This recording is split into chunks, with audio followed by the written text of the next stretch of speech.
Mapagpalang araw sa iyo, Sir Seth, at sa lahat ng nakikinig sa channel mo. Ako nga pala si Orlan, Tubong Visayas. Ang kwentong ibabahagi ko sa inyo ay karanasan ng tiyuhin ko na si Tio Pablo at ng mga kaibigan niya nung minsang maglakbay sila sa mga liblib na lugar para kumalap ng mga karagdagang kaalaman pagdating sa lihim na karunungan. Binata pa lamang si Tio Pablo nang maganap ang mga pangyayaring palaging ikinikwento niya sa akin. Nga pala, kabilang ang aming angkan sa mga antingero at albularyo sa parte ng Visayas. Kada Semana Santa ay nagtitipon-tipon at naglalakbay sila sa liblib na lugar o kaya ay pumapasok sila ng mga kasama niyang antingero sa isang kuwebang tanging ang may mga tangan lamang ang maaari o may kakayahang makapasok. Sa bungad pa lamang kasi umano ng kuweba ay may mga mahigpit ng nagbabantay gaya ng mga iba't ibang klaseng elemento at nilalang.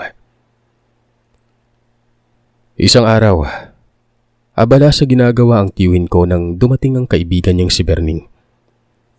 Pagpasok pa lamang sa pintuan ay nakita niya ng malaki ang pagkakangisi nito.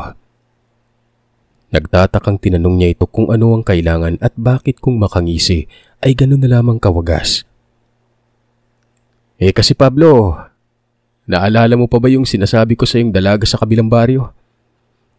Napapakamot pa nitong tanong sa kanya. Tumango siya at muling nagtanong kung anong meron dun sa dalagang tinatanong nito. Masaya namang nagwika ang kaibigan niyang balak na umano nitong ligawan ng dalaga at magpapatulong ito sa kanya. Anak ng langya ka paring Berning. Sa akin ka pa talaga magpapatulong na manliligaw dun sa dalagang napupusuan mo. Bakit hindi ka kay Binsoy magpatulong? Mas may alam yun kaysa sa akin pagdating sa mga ganyan-ganyan. Sige na paring Pablo. Alam mo namang sa ating magkakaibigan ikaw talaga tong matinik Matinik ka dumiskarte pagdating sa mga babae. Tulungan mo na ako. Pakiusap nito. Napapakamot na lamang sa ulo si Tio Pablo at hindi alam kung ano ang isasagot sa makulit niyang kaibigan. Batid niya kasing hindi siya tatantanan nito hanggat hindi niya ito pagbibigyan sa pakiusap. Nung pumayag na nga siya sa pakiusap ni Berning, iniba na nila ang usapan. Dumating na kasi ang iba pa nila mga kaibigang sina Estong at Binsoy. Doon nga ay napag-usapan nila ang gagawin sa darating na Semana Santa. Si Berning na ang nagsuhestyon kung saan sila pupunta. Sinabi nitong may kuweba silang pupuntahan at ang kuwebang yon, ni minsan ay wala pang nangahas na mga albularyo at antingerong pumasok. Ang usap-usapan na raw kasi, matagal na panahon nang nakalipas ng minsang may naglakas ng loob na antingerong pumasok sa kuwebang yon. At sa kasamaang palad, hindi na yon nakalabas pa. Kaya't magmula noon ay wala nang nangahas pang pasukin ng katakot-takot na kuwebang sinasabi ng ibang mga antingero. Sandali, sigurado ba tayong doon talaga tayo pupunta sa kuwebang sinasabi mo? Paniniguradong tanong ni Binsoy. Oo naman pare Koy. Bakit? Natatakot ka ba? Pangungot siyang tanong naman ni Berning sa kanyang kaibigan. Hindi naman sa ganoon, kaya lang, alam mo na, baka hindi na tayo makalabas pa ng buhay. Oras na pumasok tayo sa kuwebang yun. Gaya ng sinabi mo, hindi na nakalabas yung antingerong pumasok dun Batik ang antingero na nga yun Hindi pa nakalabas. Ano pa kaya tayo mga pipitsugin lang? Hoy, ikaw, huwag mong minamalit yung pagiging antingero natin Maraming mga simpleng tao yung naghahangad na maging katulad natin. Makapagsabi kang pipitsugin Saway naman ni Istong nun. O siya. Tama na yan. Basta usapan na natin Sa makalawa maganda na kayo. Yun na ang araw ng pag-alis natin. Sumang-ayon ang lahat sa sinabi ni Berning. Nung sumapit na nga ang araw ng pag-alis nila ay nagtaka si Tio Pablo kung bakit hindi pa sila umalis gayong kumpleto na sing lahat na magkaibigan. Hindi pa ba tayo aalis? Kanina pa tayo dito nakatayo ah. Umiling naman si Berning at sinabing hindi pa. May hinihintay pa raw silang ibang mga kasama nun. Nagtatakang tumingin ang tiyuhin ko sa kaibigan at nagtanong kung sino pa ang hinihintay nila. Oh, dito na pala sila. Sa wakas makakaalis na rin tayo. Kanina pa sumasakit yung paa ko sa kakatayo eh. Sabat ni Istong. Kaya't napatingin silang lahat sa taong tinutukoy nito. Nagtataka at kumunot ang noo ni Tio Pablo sa pag-aakalang sila lang ang aalis ng araw na yon. Teka, bakit sila nandito? Tanong niya nang makita niyang papalapit na ang grupo ni Mang Enteng. Kasama natin silang aakyat ng bundok pare ko eh. Si tatay kasi ayaw pumayag na tayo lang aalis eh. Hindi raw pwedeng tayo lang ang papasok sa napakadelikadong kuwebang yun. Sabi niya dapat magsama tayo ng mga batikang antingero. Pasensya ka na ha. Hindi ko agad nasabi. Paliwanag ni Berning. May magagawa pa ba tayo? Andito na eh. Halika na. Umalis na tayo. Agaran na nga silang naglakbay ng araw na yon. Ayon pa sa tiyuhin ko, 10 silang lahat ng mga antingerong naglakbay. Pero hindi ko nababanggitin isa-isang kani-kanilang pangalan. Habang naglalakbay ay panay naman ang daldal ng 2 baguhang antingero sa kanya. Hindi rin magkamayaw sa kakatanong tungkol sa iba't ibang klaseng karunungan. Hindi naman naburyo si Tio Pablo at hindi rin siya nairita sa 2 baguhang antingero. Ang totoo nga niyan, natutuwa siya sa 2 dahil nakikita niya sa mga ito nung nag-uumpisa pa lamang siya sa pagiging antingero noon. Kung ano-ano rin yung mga tinatanong niya kahit na wala namang katuturang bagay. Kuya Pablo, tingin mo ligtas kaya tayo makakalabas sa kuwebang papasukin natin? Pag-aalang ang tanong ng isa sa mga baguhang albularyo nang malapit na silang makarating sa pupuntahan. Oo naman, magtiwala ka sa tangan mo. Tsaka huwag kang mag-alinlang pagkatiwalaan yung gabay para hindi ka iwanan at higit sa lahat, magtaas ka ng poder sa katawan. Nang sa ganun, wala makakalapit sa mga mapanlinlang na nilalang. Pinapalakas niyang loob at pinayuhan nito kung ano ang mga dapat gawin oras na makapasok na sila ng kuweba. Nararamdaman niya kasi ang presensya nitong tila nagdadalawang isip umano kung ano ang kahihinatnan nila sa loob ng kuwebang puno ng mababagsik at maladilubyong pagsubok na magmumula sa mga elemento at nilalang na mapanlinlang.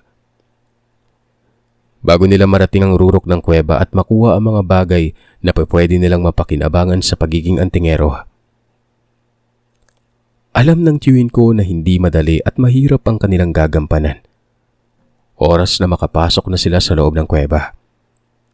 Walang kasiguraduhan kung makakalabas pa ba sila ng buhay nun. Inamin ng tiyuhin kong nakaramdam din siya ng takot sa sarili. Pero hindi siya nagpadaig sa agam-agam na nararamdaman. Ikaw na yung bahala sa akin. Huwag mo akong papabayaan kapag naroroon na tayo sa loob ng kuweba. Bulong niya habang mahigpit ang pagkakahawak ng medalyon ng 7 arkanghel na tangan-tangan niya nun. Batid niyang naririnig siya ng kanyang gabay, kaya't muli ay nagwika siya ritong tulungan siyang makuha ang mutya na nararapat para sa kanya. Kuya Pablo, ayos lang po ba kayo? Untag na tanong sa kanya ng baguhang antingero. Hindi niya napansing muli na pala itong nakalapit sa kanya. Nauutal na sinagot niya ito. Nang nasa bungad na sila ng kuweba ay nag-alay na muna sila ng dasal at matinding ritual. Bilang respeto sa mga elemento at nilalang na nagbabantay sa kuwebang yon. Nagtaas na rin sila ng mga kanya-kanyang poder sa katawan at sa bulag. Tol, pagligtas tayo makalabas dito, tuparin mo yung pangako mo sa akin ha. Wika sa kanya ni Berting at tinapik pa siya sa balikat. Anong pangako yung sinasabi mo? Wala naman akong natandaang mga pinangako ko sa iyo ha. Takang tanong nito at pilit na inaalala kung may ipinangako ba siya sa kaibigan. Sa mahinang boses na para bang takot itong may makarinig ay ipinaalala nito sa kanya ang tungkol sa dalagang nililigawan nito. Napalatak naman ang tiyuhin ko at nagwikang, yun lang palang ibig tukuy ng kaibigan niya. Hindi na lamang nito sinabi ng diretsahan sa kanya. Basta, tuparin mo yung sinasabi mong sasamahan mo ako at tutulungan mo akong dumiskarte doon sa dalagang sinasabi ko Kundi talagang kukutongan kita. Kalimutan mo nang naging kaibigan mo ako. Anito pa't hindi malaman ni Tio Pablo kung seryoso ba ito sa sinasabi o nagbibiro lang. O na, tutulungan na kita. Kahit na araw-arawin pa nating puntahan yung liligawan mo't susuyuin parang sagutin ka Bakas sa mukha ng kaibigan niya ang saya at kagalakan matapos niyang sabihin yon. Nang magsalita si Mang Enteng ay tumigil na sila sa pag-uusap. Ano? Handa na ba kayo? Tanong ni Mang Enteng sa kanila matapos magritual. Handa na po kami, Mang Enteng. Tugon niya. O nga po, nakaraan pa kami nakahanda at handang-handa na. Singit ni Berning. Kung ganon, taray pumasok na tayo. Nga pala, mag-iingat kayo at hanggat maaari, kunin nyo lang ang nararapat na para sa inyo. Huwag maging gahaman dahil nakakamatay ang pagiging gahaman at sakim. Bilin sa kanila ng matandang antingero nun. Halos sabay-sabay silang sumang-ayon at nangako sa batikang antingero. Sa unang bahagi pa lamang ng kuweba, labis-labis na mga pagsubok na pinagdaanan nila. Naroroong may nakasagupa silang malaking nilalang na kalahating hugis tao at kalahating hugis ahas umano. May bitbit itong malaking sibat at kaagad na ibinatayon sa kanila. Dahil sa gulat at pagkabigla ay hindi na nakailag pang isa sa mga albularyo, kaya natamaan yun sa balikat. Mabuti na lang at mataas ang poder nito sa katawan at may kasama itong gabay kaya hindi yun lumapat sa kanyang balikat nun. Toontang patola to. Akalain mo ba nang sibatin ako?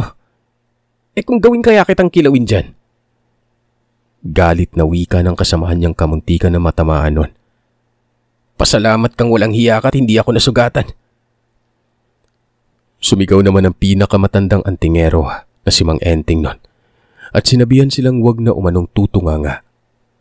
Kumilos na kaagad sila bago pa man sila maunahan ng nilalang.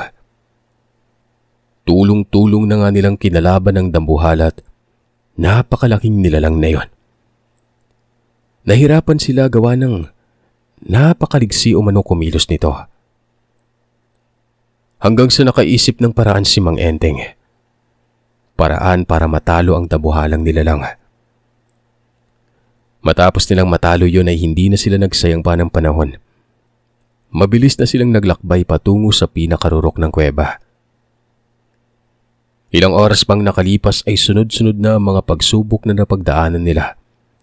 At dahil sa kanilang mga gabay at tiwala sa sarili, lahat ng mga nakaharap nilang nilalang ay parehang nalagpasan at napagtagumpayan. Habol ang hiningang napasalampak na lamang sa lupa ang iilan sa mga antingero. Hindi lubos maisip na ganun kagrabe ang kanilang mapagdadaanan nun. Magpahinga na muna tayo dito. Mag-ipon kayo ng lakas at huwag niyong sasayangin dahil marami pa tayong makakasagupa sa mga sumunod na pupuntahan. Grabe, natakot ako dun kanina. Kala ko katapusan ko na. Buti na lang napatay natin yung nilalang na yun, no? Nagsalita si Mang Enteng at sinabi sa kanilang, hindi pa yun ang pinakamahirap na makakaharap at makakasagupa nila. May mas matindi pa umano at yun ang dapat na paghandaan nila. Tahimik lamang si Tio Pablo at maiging pinakinggan ang mga sinasabi at ipinapayo ni Mang Enteng nun. Alam ng tiyuhin kong hindi nagbibiro ang batikang antingero. Seryoso ito at mukhang hindi nga talaga kaaya-aya ang mga sumunod na mangyayari. Muli ay huminga siya ng malalim at nagwika ng, wala nang atrasan to. Makaraan ng ilang minutong pamamahinga, Nagpatuloy na sila sa paglalakad. Habang lumilipas ang ilang minutong paglalakad ay ramdam na ramdam ni Tio Pablo ang pag-init ng medalyong suot-suot niya. Para yung unti-unting nagbabagang uling na dumikit sa kanyang balat. Dali-dali niyang inilabas sandali sa nakatagong damit ang suot-suot niyang medalyon ng 7 arkanghel. Nung maramdaman niyang hindi na mainit ang suot na medalyon sa leeg, muli niya na itong itinago sa suot niyang damit at nagpatuloy na sa paglalakad nun. Hanggang sa napadako na nga sila sa dulo ng kuweba. Yun ang huling pagsubok nila bago marating ang mga kinalalagyan ng mga kagamitang pagmamay-ari ng matataas na gabay. "Ihanda nyo ng inyong mga sarili, ha?" sabi ni Mang Enteng. Sa pagpapatuloy ng kanilang paglalakad, napadako ang paningin ni Tio Pablo sa kumikinang na bagay na nasa hindi kalayuan. Kaagad na sinabi niya kay Berning at Bensoy ang tungkol sa nakita niya ng hindi tinitingnan ng dalawa. Dahil nga sa naagaw na ng kumikinang na bagay ang kanyang atensyon, ay hindi niya na namamalayang dahan-dahan na siyang naglakad papalapit ron. Maya-maya pa, nang medyo malapit na siya ay mabilis niyang nasipat ang isang makisig na lalaking may mahabang buhok. Nakatayo yun sa gitna ng nahahating malaking bato habang hinahawakan ng kumikinang na bagay na kulay asul sa kamay nito. Hindi niya maiwasang mamangha sa hawak-hawak ng lalaking yon. Pakiramdam niya ng mga sandaling yon. Parang nahipnotismo siya nung tumingin sa kanyang lalaki. Mabuti na lamang at narinig niya ang bulong ng isang babae sa tapat ng kanyang tenga. Kasabay ng biglang pag-init muli ng kanyang dibdib. Gawa ng medalyon ng arkanghel na bigla na lamang uminit nun. Tila ba nagising siya sa panghihipnotismong yon? Nang tingnan niya ang dibdib niya at hawakan ng suot na medalyon, mabilis niya yung nabitawan sa sobrang init. Akmang magsasalita pa sana siya nang sa bigla na lamang niyang narinig na nagkakagulo na sa kanyang likuran. "Sandali! Ano ginagawa mo sa mga kasama ko?" tanong niya sa nilalang. Nakikita niyang naglalaban-laban sa isa't isa ang mga kasama niyang albularyo. Bakas sa muka ang pagtataka ng nilalang nang tumingin ito sa kanya. Kumante ng masamang titig si Tio Pablo. Hindi siya nagpadaig sa nilalang. Pero ilang sandali pa ay nasipat niya ang isa pang nilalang na mas nakakakilabot ang wangis doon. Punong-puno yun ng balahibong mahaba sa buong katawan. Dali-dali itong sumugod sa kanya. Bago pa man siya makakilos at may handa ang sarili ay sinakal na siya ng nilalang na yon. Nagpumiglas siya at pilit na kumawala pero kahit na nung pagpupumiglas ang gawin niya, ay mas lalo namang hinigpitan ng nilalang ang pagkakasakal sa leeg niya. Ang buong akala ni Sir Seth, malalagutan na siya ng hininga ng mga oras na yon. Pero muli na namang may bumulong sa kanyang tengang hugutin niya ang punyal na nasa bulsa niya at yun ang gamitin niyang pangsaksak sa nilalang na sumasakal sa kanya. Bago pa man mandilim ang paningin niya, mula sa pagkakasakal, ay mabilis niya nang kinapa sa bulsa ang punyal na yon. At noong makapa, walang pag-aalinlangang sinaksak niya sa dibdibang nilalang na sumasakal sa kanya. Ilang beses niya pang paulit-ulit na ginagawa yon hanggang sa mabitiwan na siya nito. Pagkalagapak niya sa lupa, ilang beses siyang napaubot humugot ng malalim na hininga bago umayos ang pakiramdam. Nang tingnan niya ang nilalang na sumasakal sa kanya, ay wala na yung buhay na nakasalampak sa lupa noon. Kahit siya, nagtataka kung paanong napunta ang punyal sa kanyang bulsa gayong tandang-tanda niyang nasa loob yun ng bitbit niyang bag. "Ikaw ang nakapasa sa aking pagsubok." Nakangiting wika ng nilalang na may hawak-hawak ng kumikinang na bagay. Nagugulo ang nagtanong siya kung ano ang ibig nitong sabihin. Anong pagsubok ang pinagsasasabi nito? Sa mahinaong boses ay sinabi ng nilalang sa kanyang mapangahas silang pumasok sa teritoryo nito. At siya ang napili ng mutiyang matagal na panahon na nitong pinangangalagaan. Marahang lumapit sa kanyang nilalang. Habang papalapit ito sa kanya, ay tila ba may kung ano sa mga mata niya ang biglang pumasok nun. Napuwing siya.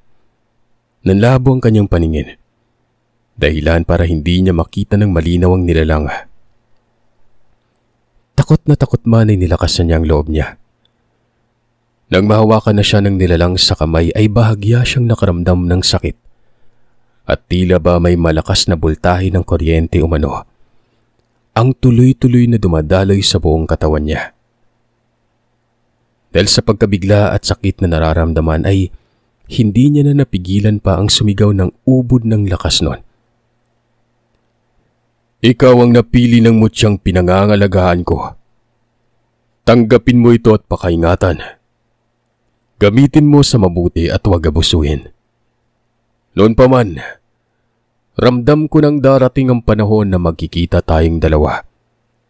Kaya pinaghandaan ko na at pinalakas ang isang bagay na alam kong malaki ang maitutulong nito sa iyong pang-araw-araw na gawain. Wika ng nilalang sa kanya nang medyo mahimasmasa na siya at noong tingnan niya ang bagay na sinasabi nito. Nakalapat na yun sa kanyang kamay. Nababatid niyang doon nang gagaling ang kakaibang lakas na dumadaloy sa kanyang katawan. Natameme siya at hindi makapagsalita. Nanatiling nakatingin lamang siya sa mutyang binigay ng nilalang na yon. Pakaingatan mo ang ipinagkaloob kong mutya. Dahil yan ang magbibigay ng kasaganahan sa iyong buhay at magbibigay ng lakas at kakayahan ng sa ganon ay makatulong ka sa maraming taong may sakit. Matapos ang kaganapang iyon ay bumalik na sa katinuan ng mga kasama ni Tio Pablo. Takang-taka pa mga yon kung bakit marami silang sugat na natamo, gayong wala naman silang natatandaang may nakalaban silang nilalang. Sinabi ni Tio Pablo ang mga nangyari. Matapos niyang ipaliwanag ng malinawan sa mga kasamahan, ay doon pa lamang nasagot ang mga katanungan ng mga ito. Maya-maya pa'y sumigaw si Berning at tinawag silang lahat nun. Mabilis naman silang tumakbo papalapit dito. Nung tuluyan na silang makalapit, ay hindi na maganda o gaga sa pagkuha ng mga mutya at anting-anting si Berning. Agara namang sumunod ang mga kasama ni Tio Pablo pero hindi na siya nakigulo pa sa mga ito. Matapos kunin ng mga kasama niya ang kung anong nararapat sa mga ito, nagmadali na silang lumabas nun. Kahit na maraming pagsubok ang napagdaanan nila at halos magpatay na sa loob ng kuweba ay masaya naman silang naglakbay ng pababa ng bundok. Diyos ko, mabuti naman at nakauwi na kayo. Grabe ang pag-aalala ko nung malaman ko mula sa ina ni Berning kung saan kayo pumunta. Kamusta? Nagtagumpay ba kayo sa pinuntahan nyo? Nakuha nyo ba yung gusto nyo? Maluhaluhang wika ng lola ko nun nung makauwi na si Tio Pablo sa bahay. Nay, ayos lang po. Sus, parang di mo naman kilala yung anak mo. Kailan ba ako umuwing talunan at walang dala? Pagmamayabang pangwika ni Tio Pablo. Napawi ang pag-aalalang nararamdaman ng kanyang ina nung makumpirmang nasa maayos nga talaga siyang kalagayan. Sa kinagabihan ng araw na makauwi siya, doon niya ikinuwento sa pamilya niya kung ano-ano ang mga napagdaanan nila sa loob ng kuweba. Natuwa naman si lolo ko matapos malamang na pagtagumpayan ni Tio Pablo at siyang napiling pagkalooban ng napakahalagang bagay ng nilalang na nagbabantay ng mutyang yon. Bago sila natulog, may mga ipinayo pa sa kanya ang lolo ko na kung ano ang mga nararapat gawin. Sinabihan rin siya nitong huwag ipagyabang ang kauna-unahang bagay na ipinagkaloob sa kanya ng kalikasan. Alam ko na po yan, tay. Huwag kayo mag-alala. Hindi ko aabusuin yung mutya to. Pinagkulob sa akin to at sa mabuting pamamaraan ko lamang ito gagamitin. Makalipas ang ilang araw, napansin ng tiyuhin kong tila paramina ng parami ang mga taong may sakit na lumalapit sa kanya. Kahit na sa mga karatig baryo at iba pang mga lugar ay nagugulat na lamang siya dahil sa bigla-bigla na lamang sumusulpot na mga yon sa harapan ng bahay nila.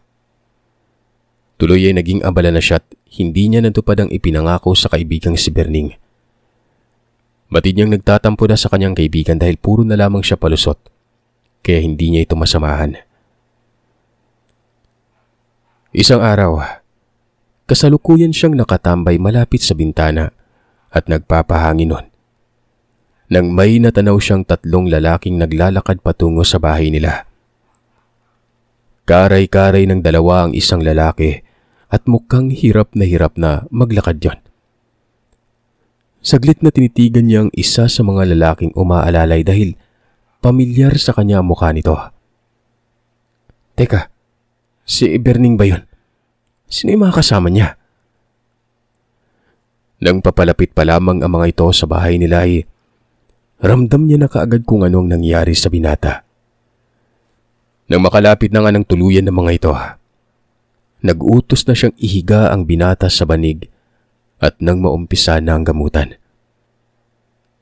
Pare koy, kilala mo ba sila? Tanong niya kay Berning. Tumango si Berning at nagwikang kapatid ng dalagang nililigawan niya ang lalaking may sakit at tatay naman ito ang kasama niyang umaalalay. Pare koy, alam kong isa ka magaling na manggagamot. Bilib ako dun. Kaya nga dito ko sila dinala dahil alam kong kayang-kaya mong gamutin yung kapatid ng dalagang nililigawan ko eh. Pero ganun pa man, pare ko eh. Makikiusap ako sa yung gamutin mo yung kapatid niya. Sige na. Habang pinagmamasdan ni Tio Pablo ang kaibigan, hindi niya maiwasang maawa nun.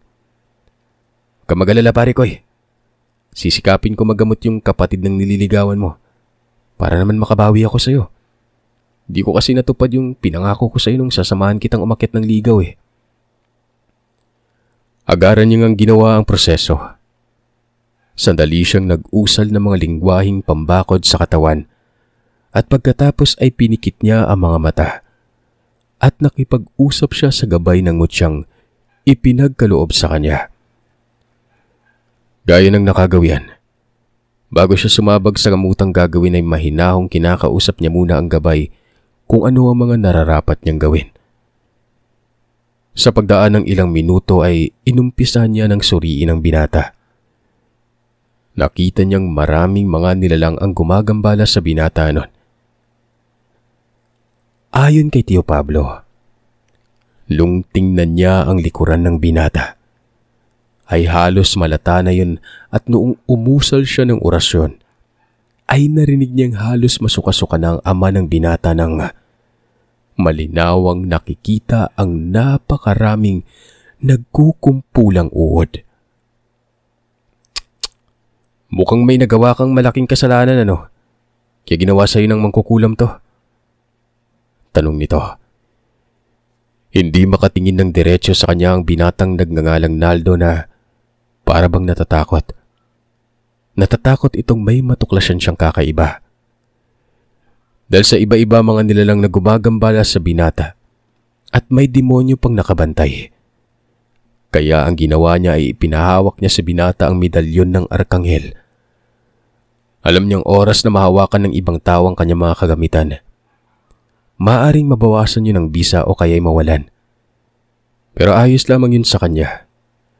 Kaya niya namang buhayin ulit ang medalyon. Ang mahalaga sa kanya ng mga sandaling yon ay ang mailigtas sa bingit ng kamatayan, ang binata, at makabawi sa kaibigan niya. Tahasang sinabi niya sa binatang malakas ang nararamdaman niyang may nabuntis ito at hindi nito pinananagutan kung kaya't nagpupuyos sa galit ang pamilya ng babae. Umabot na nga sa puntong ginawan siya ng hindi maganda. Muli, hindi na naman nagsalita ang binata pero ang ama nito ay Nararamdaman ni Tio Pablo na nagpipigil lamang sa galit dahil sa pagkabigla ng mga sinabi niya. Agaran niya ng inusalan ng mga nabubulok na sugat ng binatang yon. Habang ginagawa niya ang panggagamot, ay pinaalalahanan niya ang binatang hawakan umano nitong maigi ang medalyon. Nang sa ganoon ay walang mga masasamang elemento at nilalang ang magtatangkang lumapit dito. Tanging pag-ungot lang naman ang naging sagot ng binata sa sinabi niya. Una niyang inalis at pinatay ay ang mga masasamang nilalang na nagbigay ng sakit sa binata. Pagkatapos ay sinunod niya na ang demonyong naging mata ng mangkukulam para malaman kung ano na ang nangyayari sa binatang yon. Sa pagdaan ng ilang sandali ay halos maligo na siya sa pawis. Sa kadahilan ng isa sa pinakamataas na uri uman ng dyablo ang ibinigay na gabay ng mangkukulam sa binatang ginagamot niya. At sa kamalas-malasan pa ay malapit ng kunin ng nilalang na yon ang kaluluwa ng binatang ginagamot. Kung hindi nyo kasi na itatanong, sobrang napakapayat na ng binata. Humpak na ang pisngi at halos lumuwa ng mga mata. Marami na ring mga nagsisipagtubo ang butlig-butlig sa buong katawan. Naaakalain mong may sakit itong ketong na nakakahawa nun. Hanip ka talagang alagad ni Satanas. Sa dinami-rami ng nakalaban ko mga katulad mo. Abay ikaw lang yung nagmamatigas animal ka. Umusal ito ng panalangin. Humingi ito ng tulong. At naway dinggin siya ng gabay ng mutsyang ginagamit niya sa panggagamot. Ilang sandali pang nakalipas ay tila ba may bultahe ng kuryente na namang bumabalot sa kanyang katawan. Nakaramdam siya ng kakaibang lakas nun. Alam niyang sa pagkakataong yon ay dininig ng kanyang gabay ang mga panalangin niya. Kaya ganun na lamang ang nararamdaman niya. Biglang nanumbalik ang kanyang sigla. At mas lalo pa umanong dumoble ang lakas na nararamdaman niya nun. Maya-maya pa ay sigaw na ng sigaw ang kaluluwa ng mangkukulam na pinasapi niya sa katawan ng binatang yon. Wala na kasi siyang ibang maisip na paraan pa kundi ang hulihin na lamang ang kaluluwa nito. Gawa ng ayaw nito sa saktong usapan. Gusto mo talaga ng paspasan ha? Kanina nakikiusap ako sa iyong alisin mo na yung kulam na ibinaon mo sa taong to. At wala akong pakialam kung ano man ang namamagitan sa inyong dalawa o anumang problema nyo. Pero talagang sinasagad mo ako ha. Masyado mo akong pinahirapan sa mga alagad mo. Sa tingin mo ba basta-basta mo na lang ako magagapit tanda? Walang tigil sa pagmumura ang mangkukulam. At nararamdaman niyang pilit pa rin itong nagpapakawala ng mga orasyong pangkalas ng kaluluwa. Hindi naman hinayaan ni Tio Pablo na maisaan siya ng mangkukulam. Kaya't doble ang pamakong ginawa niya sa katawan ng pasyente. Nang sa ganon, hindi makawala ng ganun-ganun na lamang ang mangkukulam na ito.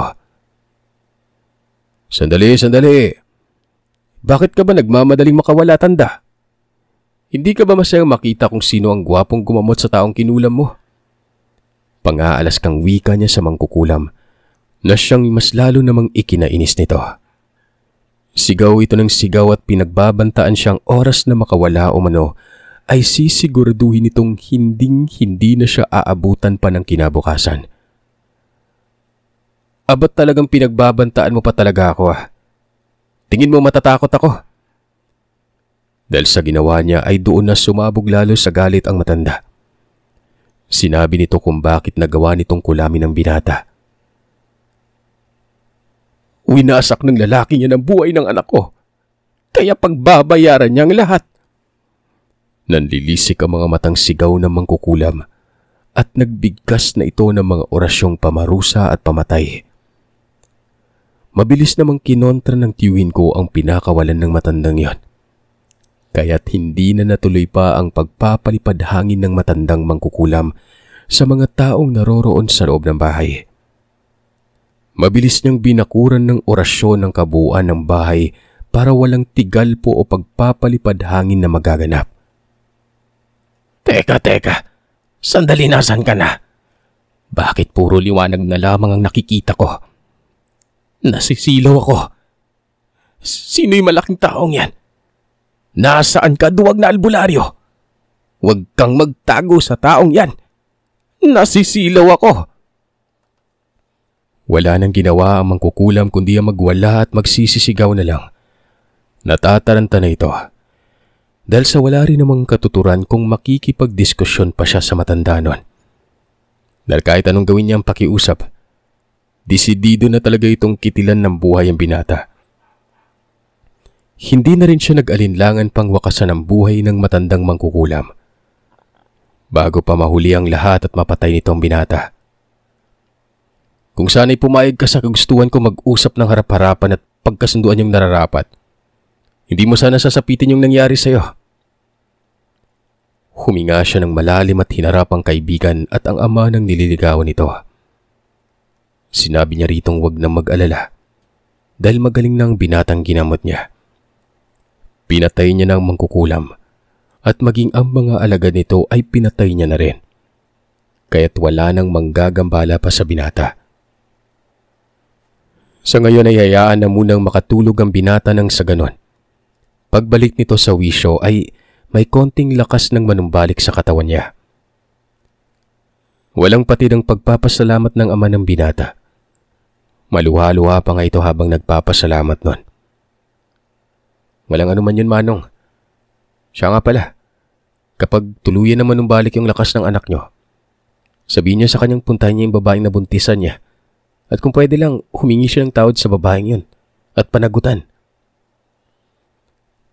Tumango ang ama ng binata at nangakong gagawin nila ang lahat ng mga sinasabi niya.